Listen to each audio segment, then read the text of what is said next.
ईशा दुल्हन के जोड़े में बैठी थी। उसके चेहरे पर मुस्कान नहीं थी। हर किसी को लग रहा था कि वह अपनी नई जिंदगी शुरू करने वाली है, लेकिन उसके दिल में सिर्फ एक नाम था, सूरज। उधर आकाश अपने आप को विजेता समझ रहा था। उसे लग रहा था कि उसने आखिरकार ईशा को हासिल कर लिया है, लेकिन वह नहीं जानता था कि उसकी जीत की नींव ही झूठ पर टिकी हुई है। 24 घंटे पहले सूरज अपने परिवार के साथ एक पुराने घर में छिपा हुआ था। आधा समय प्लान बनाने में निकल चुका था। उसके पास सिर्फ 24 घंटे बचे थे। उसने ईशा से वादा किया था कि वह उसे और उसकी माँ कावेरी को वापस घर लेकर आएगा। मैं हार नहीं मानूंगा, सूरज ने कहा। दाई माँ ने उसकी तरफ देखा। बेटा, यह लड़ाई आसान नहीं है। सूरज मुस्कुराया। आसान होती तो शायद मैं लड़ता ही नहीं। उसी समय बंटी दौड़ता हुआ आया। भैया, शादी की सारी तैयारियां पूरी हो चुकी हैं। यह सुनते ही सूरज ने नक्शा फैलाया और सबको अपनी योजना समझाने लगा। योजना सीधी थी। भेष बदलकर शादी में घुसना, आकाश की कमजोरी ढूंढना, कावेरी जी को आजाद कराना और ईशा को वापस लाना। लेकिन किसी को अंदाजा नहीं था कि सबसे बड़ा झटका अभी बाकी था। उधर शादी के मंडप में आकाश ईशा के पास पहुंचा। जैसे ही मेरी मांग का सिंदूर तुम्हारी मांग तक पहुंचेगा, तुम्हारी माँ तुम्हारे सामने होगी। ईशा चुप रही। वह जानती थी कि उसके पास कोई विकल्प नहीं है, लेकिन उसके मन में एक खतरनाक फैसला जन्म ले चुका था।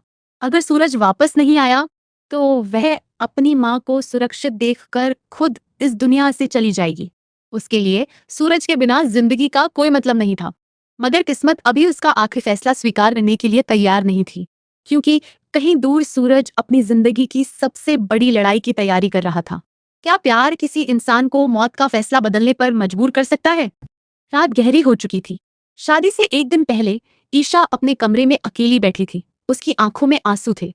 उसे लग रहा था कि उसकी जिंदगी खत्म हो चुकी है। तभी खिड़की के पास हल्की सी आवाज हुई। ईशा चौंक गई। उसने पर्दा हटाया और अगले ही पल उसकी सांसें थम गईं। सामने सूरज खड़ा था, जिंदा, सुरक्षित और पहले से ज्यादा दृढ़। ईशा की आंखों से आंसू बह निकले। तुम? सूरज ने तुरंत उसे शांत कराया।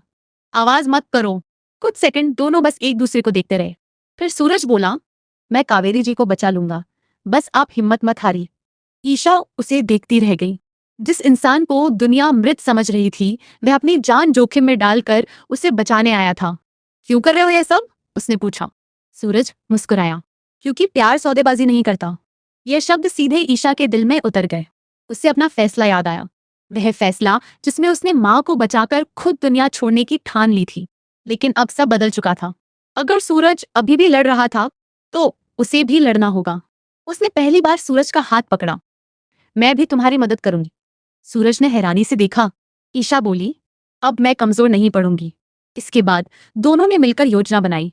ईशा शादी के दौरान आकाश पर नजर रखेगी और सूरज के हर कदम का पीछा करेगा। लेकिन उन्हें नहीं पता था कि आकाश उनकी उम्मीद से कहीं ज्यादा चालाक निकलेगा, क्योंकि उसी समय उसके आदमी सूरज की तलाश में निकल चुके थे और आकाश को कुछ ऐसा पता चल चुका था जो पूरे खेल को बदल सकता था। सुबह होने वाली थी। शादी का दिन आ चुका था। पूरा मंडप मेहमानों से भरा हुआ था। हर कोई खुश दिखाई दे रहा था, लेकिन अंदर ही अंदर एक खतरनाक खेल चल रहा था। फेरों की रस्म शुरू होने वाली थी। तभी आकाश अचानक ईशा के पास आया। उसकी आंखों में अजीब आत्मविश्वास था। मुझे सब पता चल गया है। ईशा का दिल धड़क उठा। क्या? आकाश झुककर बोला। तुम और वह IAS ऑफिसर दोनों मिलकर मुझे बेवकूफ बनाने की कोशिश कर रहे हो। ईशा का चेहरा सफेद पड़ गया। आकाश ने उसका हाथ कसकर पकड़ लिया। चलो। वह उसे मंडप से दूर एक सुनसान हिस्से में ले गया। वहां कुछ गुंडे खड़े थे। उनके बीच एक महिला थी जिसका चेहरा साड़ी के पल्लू से ढका हुआ था। माँ! ईशा चीख पड़ी। आकाश मुस्कुराया। देख लिया, मैंने अपना वादा निभाया। लेकिन उसके चेहरे पर कुछ ऐसा था जिससे साफ लग रहा था कि वह कोई नया खेल खेलने वाला है। उसने अपने गुंडों की तरफ देखा। अब कावेरी को जिंदा रखने का कोई फायदा नहीं। ये सुनते ही ईशा के पैरों तले जमीन खिसक गई। वह रोते हुए आकाश के सामने हाथ जोड़ने लगी। प्लीज मेरी माँ को कुछ मत करना। आकाश उसकी बेबसी देखकर खुश हो रहा था। उसे लग रहा था कि उसने आखिरकार सब कुछ जीत लिया है। लेकिन अगले ही पल एक आवाज गूंजी। बस। सभी ने पीछे मुड़कर देखा। सूरज वहां खड़ा था, भेष बदलकर, लेकिन अब छिपने का कोई मतलब नहीं था। उसकी आंखों में आग थी। गुंडे हमला करने दौड़े, लेकिन सूरज तैयार था। कुछ ही सेकंड में कई गुंडे जमीन पर गिर चुके थे। हंगामा मच गया। मेहमान भागने लगे। आकाश के चेहरे से मुस्कान गायब हो चुकी थी। सूरज ने महिला को आजाद कराया। ईशा दौड़कर उसके पास पहुंची और रोते हुए उसे गले लगा लिया। लेकिन असली झटका अभी बाकी था, क्योंकि जैसे ही उसने महिला के चेहरे से साड़ी हटाई, पूरा माहौल सन्नाटे में डूब गया। वह कावेरी नहीं थी, वह कोई दूसरी औरत थी। और उसी पल सबको एहसास हुआ कि आकाश का सबसे बड़ा झूठ अभी सामने आया है। क्या होगा अगर जिस इंसान को बचाने के लिए पूरी लड़ाई लड़ी जा रही हो, वह शायद इस दुनिया में ही ना हो। नकली महिला का चेहरा सामने आते ही सब स्तब्ध रह गए। ईशा पीछे हट गई। उसकी आंखों में अविश्वास था। यह मेरी मां नहीं है। आकाश कुछ पल के लिए चुप हो गया। उसकी योजना बुरी तरह बिगड़ चुकी थी, लेकिन फिर भी उसने खुद को संभालने की कोशिश की। गलतफहमी हुई है। सूरज हंस पड़ा। अब भी झूठ बोलोगे? आकाश का चेहरा उतर गया। भीड़ में फुसफुसाहट शुरू हो गई। लोग सवाल पूछने लगे, अगर यह कावेरी नहीं है तो असली कावेरी कहाँ है? यही सवाल अब ईशा के मन में भी था। उधर सूरज के दिमाग में एक नई आशंका जन्म ले चुकी थी। क्या कावेरी जी अब इस दुनिया में है भी या नहीं? यह विचार उसे अंदर तक हिला गया। अगर आकाश इतने समय से झूठ बोल रहा था, तो हो सकता है सच उससे भी ज्यादा भयानक हो। लेकिन उसी समय बंटी एक नई जानकारी लेकर आया। भैया, मुझे एक लोकेशन मिली है। सूरज ने तुरंत फोन देखा। यह आकाश के एक पुराने गोदाम की लोकेशन थी। उसे शक था कि कावेरी वही हो सकती है। सूरज ने फैसला किया, वह तुरंत वहां जाएगा। लेकिन आकाश भी समझ चुका था कि अब उसका खेल खत्म होने वाला है। उसने अपने आदमियों को आदेश दिया, सूरज को जिंदा मत छोड़ना। और इसी आदेश के साथ शुरू हुई मौत और जिंदगी की नई दौड़। एक तरफ सूरज, दूसरी तरफ आकाश। बीच में छिपा था कावेरी का रहस्य। और समय तेजी से खत्म हो रहा था। क्या किसी इंसान की मौत की खबर झूठी साबित होने पर प्यार पहले से भी ज्यादा मजबूत हो सकता है? कुछ दिन पहले पूरा परिवार सूरज की शोक सभा में बैठा था। घर में सन्नाटा था। दाई माँ रो रही थी। रिया की आंखें सूजी हुई थी। बंटी भी खुद को संभाल नहीं पा रहा था। लेकिन एक इंसान ऐसा था जिसे अंदर से यकीन था कि सूरज जिंदा है। वह थी ईशा। सबके सामने वह मजबूत बनने की कोशिश कर रही थी, लेकिन अकेले में टूट जाती थी। उसे हर समय महसूस होता था कि सूरज कहीं ना कहीं आसपास मौजूद है। और उसका यह एहसास सच था, क्योंकि उसी समय सूरज दूर खड़ा सब कुछ देख रहा था। वह सामने नहीं आ सकता था। उसे सबूत चाहिए थे। उसे आकाश का असली चेहरा दुनिया के सामने लाना था। लेकिन जब उसने ईशा को मंदिर में रोते देखा, तो उसका दिल हार गया। अगली सुबह मंदिर में ईशा भगवान के सामने खड़ी थी। अगर सूरज जिंदा है तो उसे मेरे पास भेज दीजिए। और तभी पीछे से आवाज आई, ईशा जी। उसने पलटकर देखा और दुनिया जैसे रुक गई। सूरज उसके सामने था, जिंदा। ईशा दौड़कर उसके पास पहुंची। उसने बार बार उसका चेहरा छुआ। उसे यकीन ही नहीं हो रहा था। फिर वह रोते हुए उसके गले लग गई। मैंने तुम्हें खो दिया था। सूरज की आंखें भी भर आईं। लेकिन उसके मन में एक सवाल था, अगर आप मुझसे प्यार करती थी तो आकाश के साथ क्यों चली गई? तभी वहां बंटी पहुंच गया और उसने पूरी सच्चाई बता दी। कावेरी जी की धमकी, ब्लैकमेल, मजबूरी, आंसू, हर सच, सब कुछ। सूरज चुप हो गया। उसे अपनी गलती का एहसास हुआ। वह ईशा को गलत समझता रहा, जबकि वह हर पल उसी के लिए लड़ रही थी। उसने ईशा का हाथ पकड़ा। अब हम साथ लड़ेंगे। ईशा मुस्कुराई और उसी पल उनकी कहानी का नया अध्याय शुरू हुआ। एक ऐसा अध्याय जिसमें प्यार अब सिर्फ भावना नहीं था, बल्कि एक मिशन बन चुका था। आकाश को बेनकाब करने का मिशन। और इस मिशन का पहला कदम अब शुरू होने वाला था। क्या होगा अगर दुश्मन को हराने के लिए उसके सबसे करीब जाना पड़े? सूरज और ईशा अब एक दूसरे के साथ थे, लेकिन उनकी असली लड़ाई अभी शुरू हुई थी।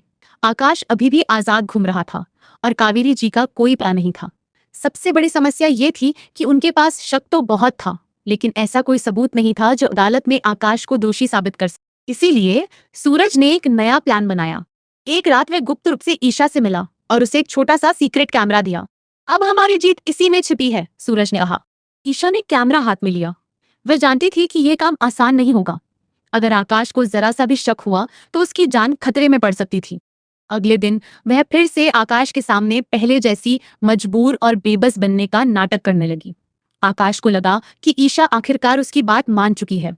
यही उसकी सबसे बड़ी भूल थी। धीरे धीरे कैमरे में कई ऐसे राज रिकॉर्ड होने लगे जिन्होंने सबको हिला दिया। एक वीडियो में आकाश अपने गुंडों के साथ बैठकर सूरज की हत्या की योजना पर चर्चा कर रहा था। दूसरे वीडियो में वह अपने बिजनेस पार्टनर को धमका रहा था। तीसरे वीडियो में उसने शराब के नशे में कई पुराने अपराधों का जिक्र किया। हर नया वीडियो सूरज के मिशन को मजबूत बना रहा था। उधर बंटी और रिया भी इस मिशन में शामिल हो चुके थे। बंटी तकनीकी काम संभाल रहा था, जबकि रिया आकाश की गतिविधियों पर नजर रख रही थी। कुछ दिनों बाद सबसे बड़ा सबूत मिला। एक रिकॉर्डिंग में आकाश साफ साफ कह रहा था कि उसने सूरज की गाड़ी में बम लगवाया था। यह सुनते ही सूरज की मुट्ठियां भीज गईं। उसे अपनी मौत का झूठा नाटक, अपने परिवार का दर्द और ईशा के आंसू सब याद आ गए। लेकिन उसने खुद को शांत रखा, क्योंकि अभी बदला नहीं, न्याय जरूरी था। उधर आकाश को भी धीरे धीरे एहसास होने लगा कि कोई उसके खिलाफ खेल खेल रहा है। उसे लगने लगा कि उसके बेहद करीब कोई इंसान उसकी हर हरकत पर नजर रख रहा है। उसने अपने आदमियों को आदेश दिया, पता लगाओ कौन है वो। यहीं से खेल और खतरनाक हो गया। एक तरफ सूरज की टीम सबूत इकट्ठा कर रही थी, दूसरी तरफ आकाश शिकारी बन चुका था, और जल्द ही इनमें से किसी एक की चाल नाकाम होने वाली थी। क्या होगा जब जीत बस कुछ कदम दूर हो और दुश्मन आखिरी दांव खेल दे? आकाश को पूरी सच्चाई तो नहीं पता चली थी, लेकिन उसे इतना जरूर समझ आ गया था कि उसके खिलाफ कोई बड़ा षड्यंत्र चल रहा है। इसलिए उसने एक ऐसा कदम उठाया जिसने पूरी कहानी को बदल दिया। एक रात उसके गुंडों ने कावेरी जी का अपहरण कर लिया। उन्हें एक गुप्त जगह पर कैद कर दिया गया। अगली सुबह ईशा के फोन पर कॉल आया। दूसरी तरफ आकाश था। अगर अपनी माँ को जिंदा देखना चाहती हो तो शादी की तैयारी शुरू कर दो। ईशा के हाथ कांपने लगे। माँ कहाँ है? आकाश हंस पड़ा।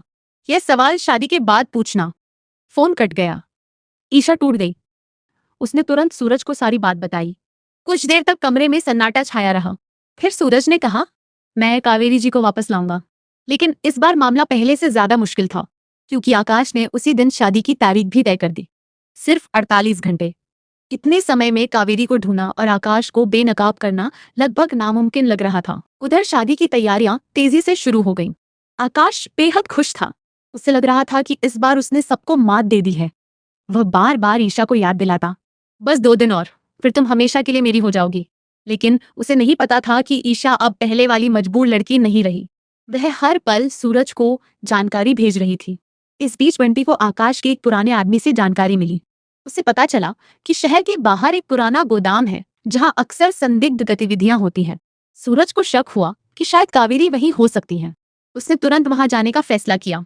लेकिन उसे यह नहीं पता था कि यह सिर्फ शुरुआत है, क्योंकि गोदाम के अंदर सिर्फ कावेरी नहीं, बल्कि एक और ऐसा राज छिपा था जो पूरी कहानी की दिशा बदलने वाला था। और उधर शादी का दिन लगातार करीब आ रहा था। समय खत्म हो रहा था, और हर गुजरता मिनट सूरज के लिए नई चुनौती बनता जा रहा था। क्या होगा अगर शादी के मंडप तक पहुंचने से पहले आपको मौत के जाल से गुजरना पड़े? शादी में सिर्फ कुछ घंटे बाकी थे। पूरा शहर शादी की चर्चा कर रहा था, लेकिन सूरज एक पुराने गोदाम के बाहर खड़ा था। उसे यकीन था कि कावेरी जी अंदर हैं। गोदाम सुनसान दिखाई दे रहा था, लेकिन जैसे ही वह अंदर दाखिल हुआ, चारों तरफ से गुंडों ने उसे घेर लिया। यह एक जाल था। आकाश पहले से उसकी राह देख रहा था, लेकिन सूरज भी तैयार था। अगले कुछ मिनटों में गोदाम युद्ध का मैदान बन गया। घूंसे, लाते और संघर्ष की आवाजें हर तरफ गूंजने लगीं। काफी देर की लड़ाई के बाद सूरज ने सभी गुंडों को हरा दिया। फिर वह गोदाम के सबसे अंदर वाले कमरे तक पहुंचा। वहां जो दृश्य उसने देखा, उसे देखकर उसकी आंखें भर आईं। कावेरी जी एक कुर्सी से बंधी हुई थीं। उनकी हालत बेहद खराब थी। सूरज ने तुरंत उनकी रस्सियां खोली। मैं आपको घर ले जाने आया हूँ। कावेरी जी की आंखों में उम्मीद लौट आई, लेकिन तभी उन्हें एक और सच पता चला। कावेरी जी ने बताया कि आकाश अकेला नहीं है, उसके पीछे कोई और भी है। कोई ऐसा इंसान जो हर घटना को पर्दे के पीछे से नियंत्रित कर रहा है। सूरज चौंक गया। कौन? कावेरी जी ने नाम लेने की कोशिश की, लेकिन तभी बाहर धमाके की आवाज गूंज उठी। गोदाम में आग लगा दी गई थी। आकाश के लोगों ने सबूत मिटाने का फैसला कर लिया था। सूरज ने तुरंत कावेरी जी को संभाला और बाहर निकलने का रास्ता खोजने लगा। चारों तरफ धुआं फैल चुका था। हर सेकंड मौत करीब आ रही थी। काफी संघर्ष के बाद वह कावेरी जी को सुरक्षित बाहर निकालने में सफल हो गया। अब उसके सामने सिर्फ एक लक्ष्य था, शादी का मंडप। उधर मंडप में फेरे शुरू होने वाले थे। ईशा दुल्हन बनी बैठी थी। उसकी आंखें बार बार दरवाजे की तरफ जा रही थीं। उसे विश्वास था कि सूरज जरूर आएगा, लेकिन समय निकलता जा रहा था। आकाश मुस्कुरा रहा था।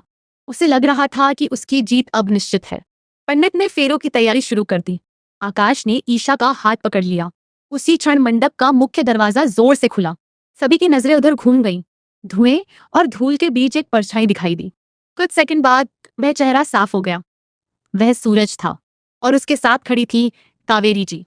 पूरा मंडप सन्न रह गया। ईशा की आंखों से खुशी के आंसू बह निकले। आकाश के चेहरे का रंग उड़ गया। उसे समझ आ गया कि उसका सबसे बड़ा दांव फेल हो चुका है। लेकिन कहानी अभी खत्म नहीं हुई थी, क्योंकि अगले ही पल सूरज ने कहा, आज सिर्फ कावेरी जी नहीं मिली हैं, आज मुझे तुम्हारे सारे गुनाहों का सच भी मिल गया है आकाश। यह सुनकर आकाश पहली बार सचमुच डर गया, और यहीं से शुरू होने वाला था अंतिम टकराव, जिसमें फैसला होगा, प्यार जीतेगा या जुनून, सच जीतेगा या झूठ, और कौन बचेगा इस खतरनाक खेल के अंत तक। क्या होगा जब वर्षों से छिपा हुआ सच आखिरकार पूरी दुनिया के सामने आने वाला हो। शादी का मंडप अब किसी उत्सव की जगह युद्ध भूमि बन चुका था। एक तरफ सूरज खड़ा था, उसके साथ ईशा, कावेरी जी, बंटी, रिया और पूरा परिवार था। दूसरी तरफ आकाश था, जिसके चेहरे से पहली बार आत्मविश्वास गायब दिखाई दे रहा था। कावेरी जी को जिंदा देखकर उसके सारे प्लान बिखर चुके थे, लेकिन फिर भी उसने हार मानने से इनकार कर दिया। तुम लोग सोचते हो कि मुझे हरा दोगे, आकाश गर्जा। मैं अभी भी सब कुछ खत्म कर सकता हूँ। इतना कहते ही उसके कई गुंडे मंडप में घुस आए। मेहमानों में अफरा तफरी मच गई। चारों तरफ चीख पुकार शुरू हो गई। लेकिन इस बार सूरज तैयार था। उसने पहले से ही पुलिस को सूचना दे रखी थी, और उससे भी बड़ा हथियार उसके पास था, सच। आकाश हमला करने ही वाला था कि सूरज ने एक स्क्रीन की तरफ इशारा किया। अगले ही पल बड़ी स्क्रीन पर एक वीडियो चलने लगा। वीडियो देखकर आकाश के होश उड़ गए। ये वही रिकॉर्डिंग थी जो ईशा ने सीक्रेट कैमरे से जुटाई थी। वीडियो में आकाश साफ साफ अपने अपराधों की बातें कर रहा था। लोग हैरानी से एक दूसरे का चेहरा देखने लगे, लेकिन सूरज यही नहीं रुका। उसने कहा, यह तो सिर्फ शुरुआत है। फिर उसने दूसरा वीडियो चलाया। इस वीडियो में आकाश अपने गुर्गों के साथ बैठा था। वह स्वीकार कर रहा था कि उसने सूरज की गाड़ी में बम लगवाया था। उसका मकसद सिर्फ एक था, सूरज को रास्ते से हटाकर ईशा को हासिल करना। पूरा मंडप स्तब्ध रह गया। ईशा की आंखों में आंसू आ गए, क्योंकि जिस सच के लिए वह इतने महीनों से लड़ रही थी, वह आज दुनिया के सामने था। लेकिन आकाश अभी भी हार मानने को तैयार नहीं था। गुस्से में उसने एक बंदूक निकाल ली। कोई मेरे खिलाफ नहीं जाएगा, उसकी आवाज पूरे मंडप में गूंज उठी। वह बंदूक सीधे सूरज की तरफ तान देता है। उसी समय ईशा सूरज के सामने आकर खड़ी हो जाती है। अगर सूरज को गोली मारनी है तो पहले मुझे मारो। पूरा माहौल सन्नाटे में डूब गया। आकाश कुछ पल के लिए जड़ हो गया। वह ईशा से प्यार करने का दावा करता था, लेकिन आज वही ईशा उसके सामने सूरज के लिए जान देने को तैयार थी। यही उसकी सबसे बड़ी हार थी। इसी दौरान पुलिस वहां पहुंच गई। चारों तरफ से मंडप घेर लिया गया। आकाश भागने की कोशिश करता है, लेकिन बंटी और सूरज मिलकर उसका रास्ता रोक लेते हैं। कुछ ही पलों में जबरदस्त हाथापाई शुरू हो जाती है। आकाश पूरी ताकत लगा देता है, लेकिन सच और कानून की ताकत उसके झूठ से कहीं बड़ी थी। आखिरकार पुलिस उसे पकड़ लेती है। हथकड़ियां उसके हाथों में डाल दी जाती हैं। उसे यकीन नहीं हो रहा था कि उसका साम्राज्य इतनी जल्दी खत्म हो जाएगा। लेकिन सबसे बड़ा झटका अभी बाकी था। पुलिस के सामने और कैमरों के सामने आकाश टूट चुका था।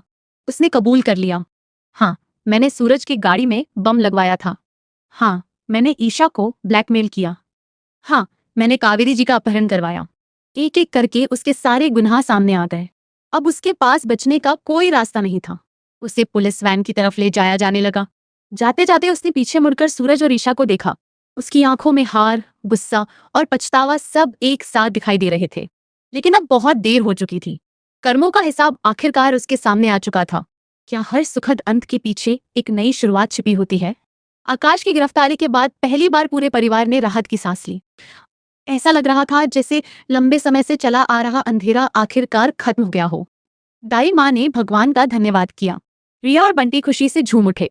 कावेरी जी की आंखों में भी संतोष था, और सबसे ज्यादा खुश थी ईशा, क्योंकि आखिरकार सूरज उसके सामने था, जिंदा, सुरक्षित और हमेशा के लिए उसके साथ। कुछ दिनों बाद पूरे परिवार ने फैसला किया कि अब सूरज और ईशा की शादी दोबारा पूरे रीति रिवाजों के साथ करवाई जाएगी। इस बार कोई मजबूरी नहीं होगी, कोई झूठ नहीं होगा, कोई साजिश नहीं होगी, सिर्फ प्यार होगा। शादी की तैयारियां शुरू हो गई। पूरा घर रोशनी से सज गया। ढोल नगाड़ों की आवाजें फिर से गूंजने लगीं। लेकिन इस बार माहौल में डर नहीं, खुशी थी। शादी वाले दिन ईशा दुल्हन के रूप में बेहद खूबसूरत लग रही थी। सूरज भी दूल्हे के रूप में पूरे आत्मविश्वास के साथ मंडप में बैठा था। फेरे शुरू हुए। दोनों ने 7 वचन लिए। हर फेरे के साथ उन्हें अपना संघर्ष याद आ रहा था। गलत फहमियां, आंसू, धोखे, साजिशें और फिर जीत। आखिर वह पल भी आ गया जिसका दोनों को इंतजार था। सूरज ने ईशा की मांग में सिंदूर भरा। पूरा परिवार खुशी से झूम उठा। ईशा की आंखों से आंसू बह निकले। लेकिन इस बार ये आंसू दर्द के नहीं, खुशी के थे। सबको लग रहा था कि कहानी अब खत्म हो चुकी है, लेकिन असली खेल अभी शुरू होना बाकी था। उधर जेल में बैठा आकाश चुपचाप दीवार को घूर रहा था। अचानक उसके सामने एक आदमी आकर बैठ गया। उसका चेहरा छाया में छिपा हुआ था। क्या तुम बदला लेना चाहते हो? उसने पूछा। आकाश चौंक गया। तुम कौन हो? वह आदमी धीरे धीरे मुस्कुराया, और जब उसने अपना चेहरा सामने किया तो आकाश की आंखें फटी रह गईं। वह कोई और नहीं बल्कि गुलाब सिंह था। वही गुलाब सिंह जिसे सब खत्म समझ चुके थे। गुलाब सिंह जिंदा था, और पहले से भी ज्यादा खतरनाक। सूरज ने हम दोनों से सब कुछ छीन लिया, गुलाब सिंह बोला। अब उसकी बारी है। उधर शादी के बाद सूरज और ईशा अपनी नई जिंदगी शुरू कर चुके हैं। उन्हें अंदाजा भी नहीं था कि कोई उनकी खुशियों पर नजर रख रहा है। कुछ दिनों बाद सूरज को ऑफिस में एक रहस्यमय पार्सल मिला। उसके अंदर एक पुरानी तस्वीर थी। तस्वीर में एक छोटा बच्चा दिखाई दे रहा था, और वह बच्चा सूरज था।